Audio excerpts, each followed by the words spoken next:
ብዙ ሰዎች ሙያተኛ የማይሆኑበት ጥልቅ ምክንያት አለ። በፍጥነት ይማራሉ፣ ግን በጥልቀት አይማሩም። ዕውቀትን ይሰበስባሉ፣ ግን ጥበብን በጭራሽ አያዳብሩም።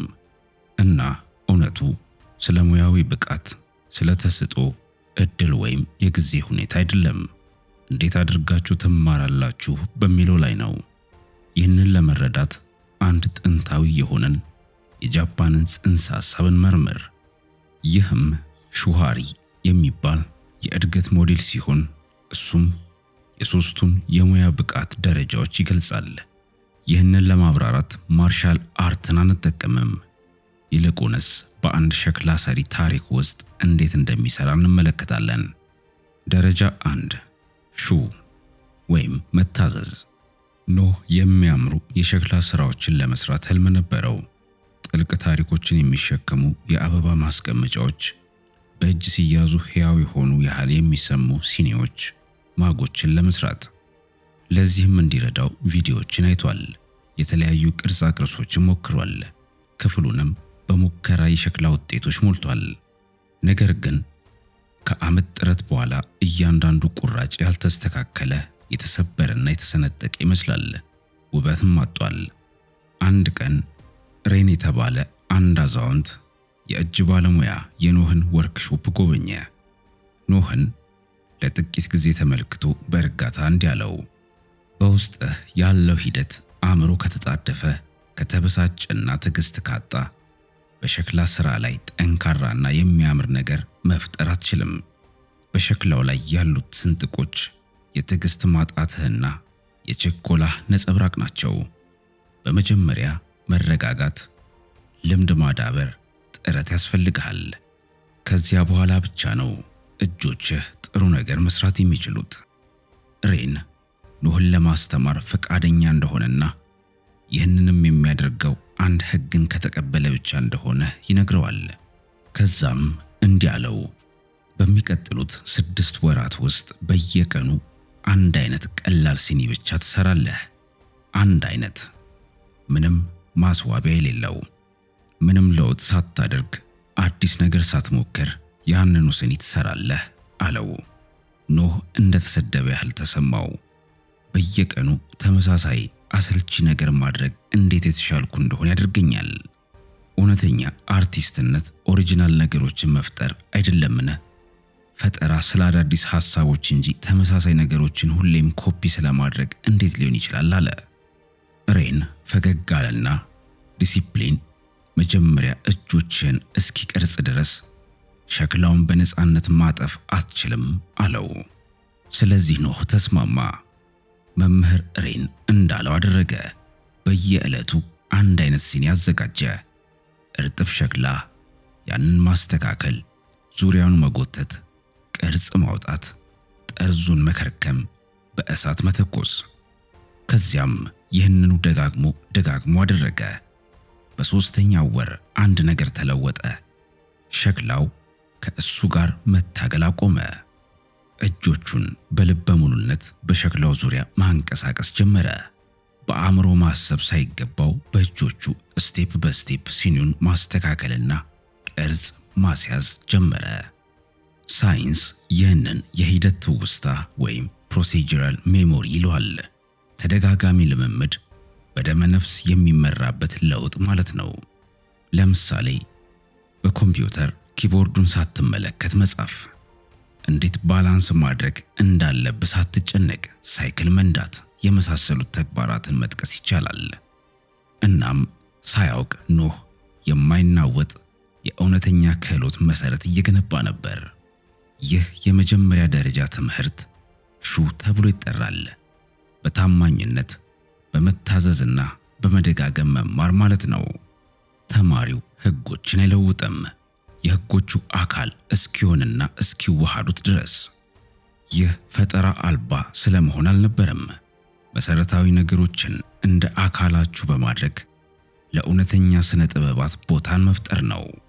ደረጃ 2 ሀ መጣስ ወይም መጠምዘዝ ወይም መስበር ልንለው እንችላለን። ከ6 ወር በኋላ ሬን በፊቱ የተለያዩ ሸክላዎችን አስቀመጠና እንዲህ አለው፣ አሁን ሙከራ ማድረግ ትችላለህ። ነገር ግን ይህን የምታደርገው በደመ ነፍስ ሳይሆን በማስተዋል በመመርመር መሆን አለበት። ኖህም መመርመር ጀመረ። ሻካራና ለስላሳ ሸክላዎችን ቀላቀለ። የሲኒውን ቅርጽ ለወጠው። መስመሮችንና ንድፎችን በገጹ ላይ ቀረጸ። በዚህም ይህን ተማረ። ማሽከርከሪያውን በፍጥነት ማሽከርከር ቅርጹን እንዴት እንደለወጠው አየ። ሸክላው 1 ሚሊሜትር ብቻ ሲንቀሳቀስ የሲኒውን ሚዛን እንዴት እንደሚለውጠው አስተዋለ። በምድጃ ውስጥ ያለው እሳት አስደናቂ ውበት እንዴት ሊፈጥር እንደሚችል ወይም በተቃራኒው ሊያጠፋው እንደሚችል ተረዳ። ይህ ሀ ነው፣ ደንቦችን በጥበብ መጣስ የምትማሩበት ደረጃ። አሁን የኖህ በጥልቅ መሰረታዊ ነገሮችን መገንዘቡ ሕጎቹን እንደፈለገው ለመለወጥ ቀላል ያደርግለታል። ዓላማቸውን ስለሚያውቅ ሕጎቹን ማጣመም ይችላል። ካሁን በኋላ ሲኒውን አስመስሎ ስለመስራት አይደለም፣ የምትሰራበትን ምክንያት ትረዳለህ። ቅርጹ ሙቀትን ለምን እንደሚይዝ ታውቃለህ። አሁን ነገሮችን በዓላማ መቀየር ትችላለህ። በእውቀት ላይ ተመስርተህ ትፈጥራለህ እንጂ ግምት ላይ ብቻ አትመሰረትም። ትኩረቱ ዓላማና ተግባር ላይ ነው። በመረጃ የተደገፈ ፈጠራ ነው። ኖህ አንድ ሲኒ እየሰራ ብቻ አይደለም፣ እሱ በተለየ ምክንያት ሲኒውን እየሰራ ነው። ለውጦች የተለየ ውጤት እንደሚፈጥሩ ያውቃል። ይህም የእውነተኛ የእጅ ሥራ መወለድ ነው። በሃርቫርድ ዩኒቨርሲቲ የተደረገ ጥናት እንደሚያሳየው በጣም ፈጠራ ያላቸው ሰዎች ወዲያውኑ ሁሉንም ደንቦች ችላ የሚሉ ወይም የሚጥሱ አይደሉም። ይልቁንም በመጀመሪያ ደንቦቹን በትክክል የሚማሩ ሰዎች ናቸው። ይለማመዳሉ እና መሰረታዊ ነገሮችን በጥልቀት ይረዳሉ። ከዚያም ነገሮች እንዴት እንደሚሰሩ በጥልቀት ከተረዱ በኋላ ሕጎቹን ግልጽ በሆነና ብልህነት በተሞላበት መንገድ መቀየርና ማደስ ይጀምራሉ። የፈጠራ ችሎታቸው ከእውቀት እንጂ ደንቦቹን ችላ በማለት ብቻ አይደለም። እናም በዚህ መንገድ የኖህ ሥራ የሚያምር፣ ገላጭ፣ ሕያው ሆነ። ሰዎችም ወደ እርሱ የሚመጡት ሲኒ ለመግዛት ብቻ ሳይሆን ሲሰራ ለማየት ነበር። እንዴትም ይህን እንደሚያደርግ ሲያዩ ተገረሙ። ደረጃ 3 ሪ ወይም መሻገር። ዓመታት አለፉ። ኖህ ካሁን በኋላ መመሪያ ወይም መለኪያ አያስፈልገውም። ሸክላውን ብቻ ተመልክቶ ምን መሆን እንዳለበት ማወቅ ይችላል። እጆቹ በተቃና ሁኔታና በትክክል ያለ ትግል ይንቀሳቀሳሉ። ተማሪዎቹ እንደዚህ አይነት ፍጹም የሸክላ ውጤቶችን እንዴት እንደቀረጸ ሲጠይቁት ፈገግ ብሎ እንዲህ አላቸው። የሸክላ ጭቃውን አዳምጡት አላቸው። እንዴት ነው የሸክላ ጭቃውን መስማት የምትችለው? አይናገርም እኮ አሉት። ኖህ አንድ ቁራጭ ሸክላ አነሳ። በሁለቱም እጆቹ በቀስታ ያዘው። አእምሯችሁ እንዲህ በማለት ይናገራል። አንድ ሳንስሩ ለስላሳ ያድርጉት፣ ጥንቅቅ ያለ ለሽያጭ እንደቀረበ አድርጉት ይላቸዋል። ይህ ግን የሸክላ ጭቃውን ማስገደድ ነው። ይህንን ካለ በኋላ ለአፍታ አይኑን ጨፈነ። ከዛም እንዲህ አለ። ዝም ስትሉ ጭቃው ይናገራል። በቃላት ሳይሆን በስሜታችሁ መሆን የሚፈልገውንም ይነግራችኋል። ቁራጩ ጭቃ ጎድጓዳ ሳህን መሆን አይፈልግም። ጥልቀት የሌለውና ሰፊ ሳህን መሆን ይፈልጋል። ስለዚህም የሸክላውን ጭቃ ከማስገደድ ይልቅ ማድመጥን ተምሬያለሁ አላቸው። ይህ ሪ ነው፣ የመጨረሻው ደረጃ፣ ክህሎትና አእምሮ የሚቀልጥበት እና የእጅ ሥራው የእጅ ባለሙያውን የሚቀርጽበት ሂደት።